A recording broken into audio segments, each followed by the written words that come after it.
Hello friend मु अनिल कुमार आपन को स्वागत जनाऊँगी अनिल एजुकेशन वर्ल्ड रे। आज आपण मानक पई रही सीटीईटी तरफ एक इनफॉरमेशन बा सूचना। तेबे सूचनाटी चलंतु जानिबा विस्तृत भाव में कौन रही आपण मानक पई। तेबे सीटीईटी बा केंद्रीय शिक्षक योग्यता परीक्षा आवेदन समय सीमा शेष समय सीमा थिला आपणकर अक्टोबर 19 तारिख यह 25 तारिख पर्यंत घुंचाई दिया जाइछि।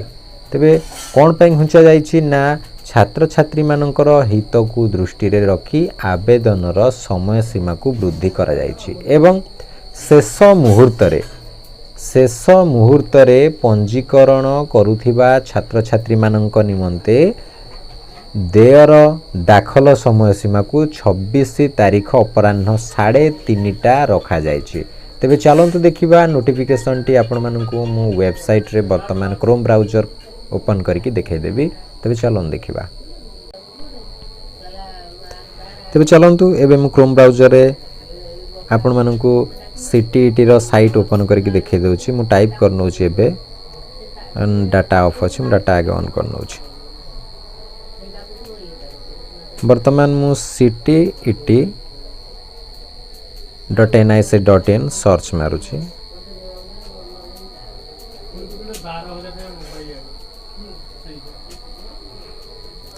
तबे देखंतु वर्तमान आपण मानकर सीटीईटी रो साइट टी खोली जाइछि।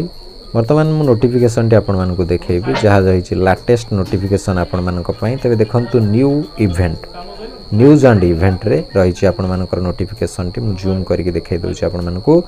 Application form filling last date extended up to 25/10/2021 Monday. देखंतु तबे आपण मानक पई आवेदन समय सीमा 25 पर्यंत वृद्धि कर दिया जाइछि एवं आपण मानकर फी पेमेंट करिवार समय सीमा देखंतु एठी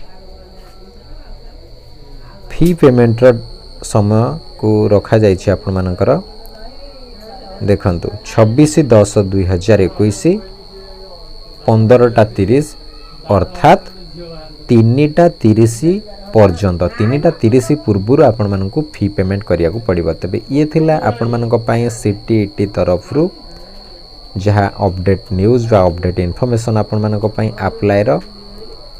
तबे सेंट्रल टीचर एलिजिबिलिटी टेस्ट रो इन्फॉर्मेशन एतिकरी आपण मानक पई शेष होउची। तबे रखुची, धन्यवाद।